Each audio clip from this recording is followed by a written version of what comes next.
Kembali bersama kami di mata kuliah probabilitas dan statistik. Kita akan melanjutkan topik bahasan kita di bagian ketiga, chapter 3, yaitu tentang random variable atau variabel acak.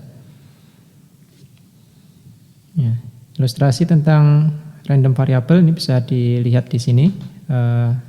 Seorang siswa melakukan pengukuran arus listrik pada kabel tembaga dengan menggunakan model matematika atau rumus matematika I sama dengan V per R, ini pengukuran arus listrik.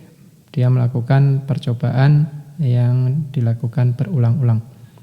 Nah, ternyata percobaan berulang yang dihasilkan itu menghasilkan keluaran yang berbeda-beda meskipun perulangan dilakukan dengan cara yang sama. Nah, eksperimen yang seperti ini disebut dengan random eksperimen atau eksperimen acak. Nah, random variable sendiri atau variabel acak bisa didefinisikan sebagai sebuah ukuran atau besaran yang merupakan hasil suatu percobaan atau kejadian yang terjadi secara acak dan mempunyai nilai yang berbeda-beda. Terdapat dua jenis peubah acak, yaitu peubah acak diskrit dan peubah acak kontinu. Ini bisa dilihat perbedaannya di sini. Peubah acak diskrit atau variabel random variable diskrit ini adalah variabel acak yang ruang sampelnya diskrit. Diskrit berarti sesuatu yang bisa dicacah ya, dipisah-pisah. Kemudian yang peubah acak kontinu sesuai dengan namanya berarti ruang sampelnya kontinu. Notasinya bisa dilihat di sini. Ini bentuknya bilangan yang crisp acak cacah. Kemudian yang di sini biasanya berupa interval. Nah, kalau kita lihat dalam bentuk grafik, ini bisa diilustrasikan seperti ini.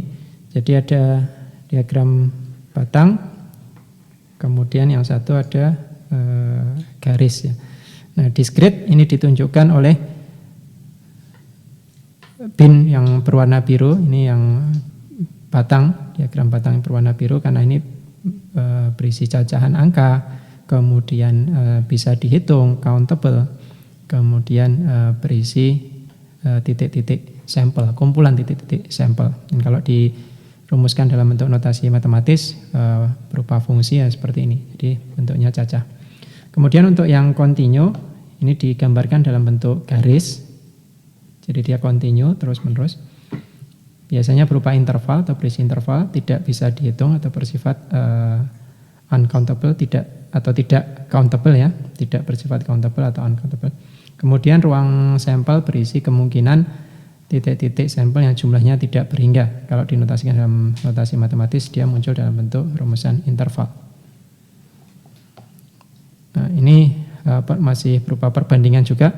Jadi secara umum peubah acak diskrit ini nilainya terpisah jelas antara satu dengan yang lain. Sedangkan pada peubah acak kontinu ini tidak bisa dipisahkan atau tidak mempunyai batas tertentu. Kemudian peubah acak diskrit ini biasanya dipakai untuk hasil menghitung sesuatu. Ada perhitungannya, ada angkanya di sana. Kemudian peubah acak kontinu ini hasil pengukuran. Kalau buat dalam ilustrasi kasus atau contohnya yang peubah acak diskrit ini misalnya jumlah mahasiswa mendapat nilai A, ini kan berarti bisa dihitung ya, bisa dicacah. Mahasiswa ya berarti ya 1, 2, tidak mungkin mahasiswa 5/4 enggak ada. Ini bisa dihitung.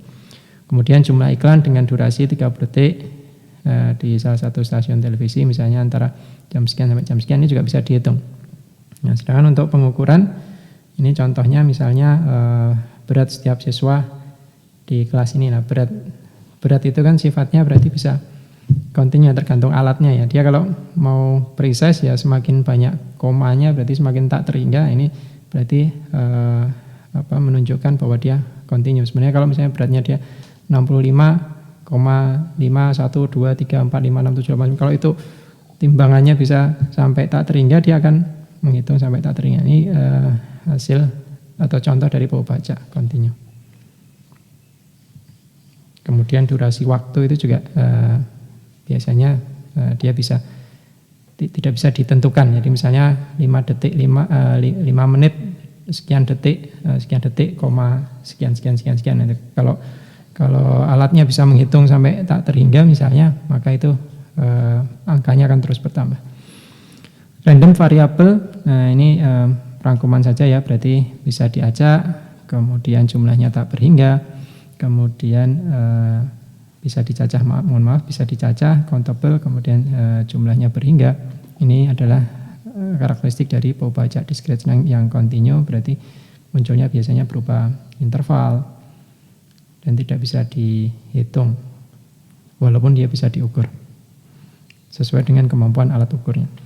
Nah, kita akan coba bahas yang pertama dulu, perubahan acak discrete.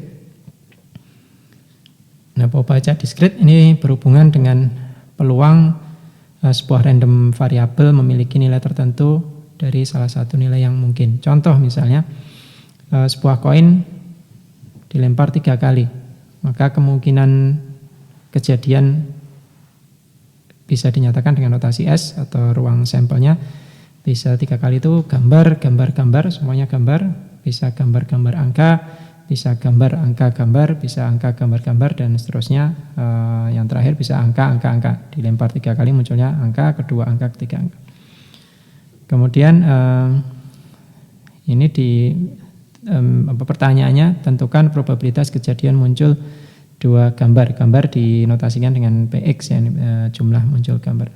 Sehingga kalau dijawab, coba diselesaikan, kejadian muncul 2 gambar dinyatakan dengan notasi X huruf kecil, maka probabilitas dinyatakan dengan fungsi Fx, sehingga Fx sama dengan peluang X sama dengan X besar sama dengan X, atau F-nya F2, 2 kali muncul gambar, ini kejadiannya 3/8. Sebenarnya kalau dihitung atau kalau mau dicek ya, kita lihat saja di ruang sampelnya ini ada 8, dan dari 8 ini yang muncul 2 kali itu ada 3.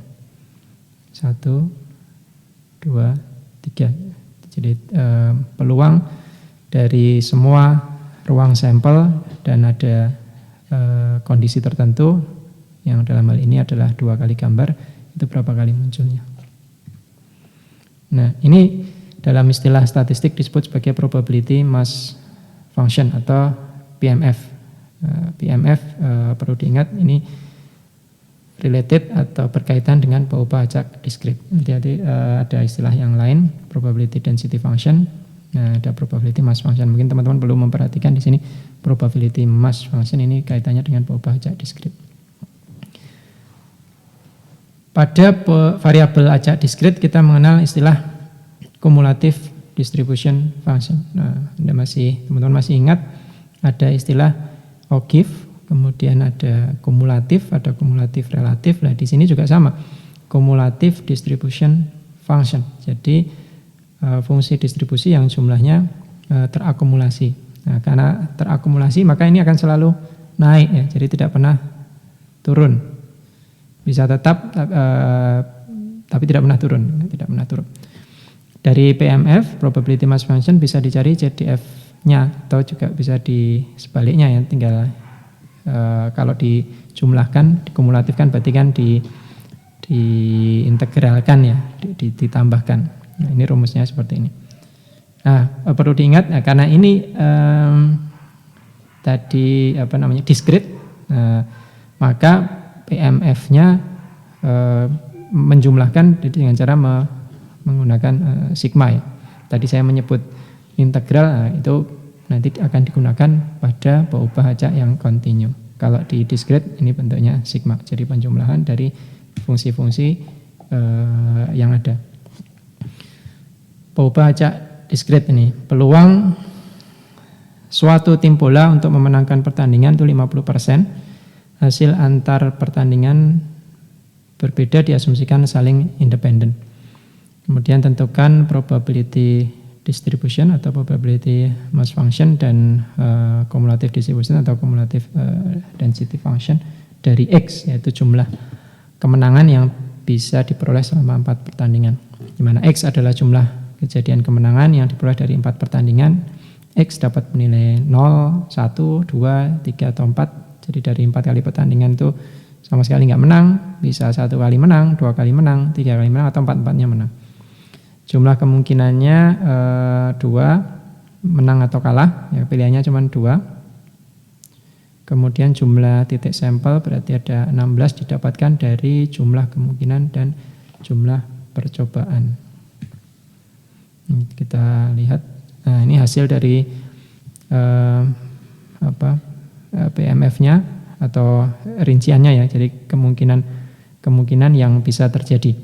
Kemungkinan pertama kalau menangnya 0, berarti dari 4 kali pertandingan itu kalah semuanya. Ini K 4 kali kalah. Kemudian yang menang 1 berarti dari 4 kali ini bisa menang kalah menang kalah menang kalah menang. Jadi kalau hanya 1 kali menang itu kemungkinannya seperti ini. Dan kalau yang menang 2, kemudian menang 3 dan yang menang 4-4-nya menang 4 kali bertanding dan menang semuanya, kemungkinannya seperti ini. Dan ini ketika dijumlahkan ini bisa dilihat ruang sampelnya ada 16 ya.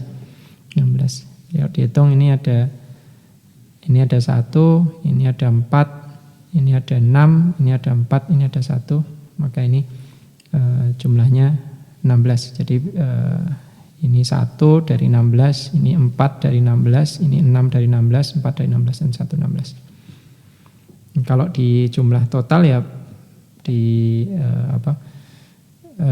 CDF kan ya berarti nanti semua peluangnya itu dijumlahkan ya muncul 1. Perlu diingat bahwa probabilitas peluang itu nilai terbesarnya adalah 1. Tidak mungkin lebih dari 1 atau lebih dari 1%. Pola acak diskrit. Nah di sini tadi yang sudah kita lakukan yaitu cara mempartisi n objek ke dalam K sel. Kasusnya tadi selnya ada 2, menang kalah. Jadi ada 4 kali pertandingan, selnya pilihannya ada 2. Jadi kalau jumlah pertandingan yang masuk sel menang itu X kali, maka yang masuk sel kalah, bagian yang kalah berarti 4 minus X, karena sudah dikurangi yang masuk ke sel yang menang. Nah, jumlah kemungkinan yang mungkin untuk X menang, atau dengan kata lain 4 minus X kalah pada 4 pertandingan, ini bisa dirumuskan seperti ini. Kalau kita lihat, masih ingat rumusan ini ada rumusan dari kombinasi ya, artinya dia katakanlah 3 kali kalah. 3 kali kalah itu tidak dipermasalahkan apakah dia kalah di pertandingan pertama, kalah pertandingan kedua, atau di pertandingan ketiga. Yang penting dari 4 kali pertanding itu 3 kali kalah misalnya. Nah, sehingga di sini kemungkinan yang muncul dari rumusan kombinasi.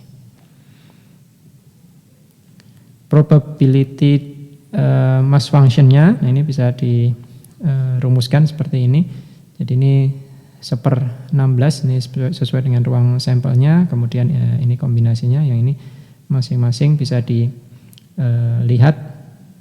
Jadi ini kalau X-nya 0, ini berarti tadi 1 kali ya 1/16, kemudian X-nya 1, 4/16, X-nya 2, sekian. Kalau menang 4-4-nya ini 1/16. Nah, dari sini untuk perubahan acak diskrit ini berarti bisa tinggal kita jumlahkan. Jadi tadi sudah saya sampaikan yang namanya kumulatif itu berarti menjumlahkan. Kalau 0 yang dijumlahkan berarti hanya satu bagian saja. Kalau ini F-nya 2 berarti yang dimasukkan adalah F0, F1 dan F2. Kalau 3 berarti ini yang dimasukkan adalah F0, F1, F2 dan F3. Kalau F4 karena ini semuanya berarti ya semuanya dijumlah. Dan totalnya keseluruhan ini pasti jumlahnya sama dengan 1. Maka hasil cumulative distribution function-nya seperti itu. Ya, ini pembahasan untuk perubahan acak diskrit. Nanti akan kita lanjutkan di sesi berikutnya untuk yang kontinu.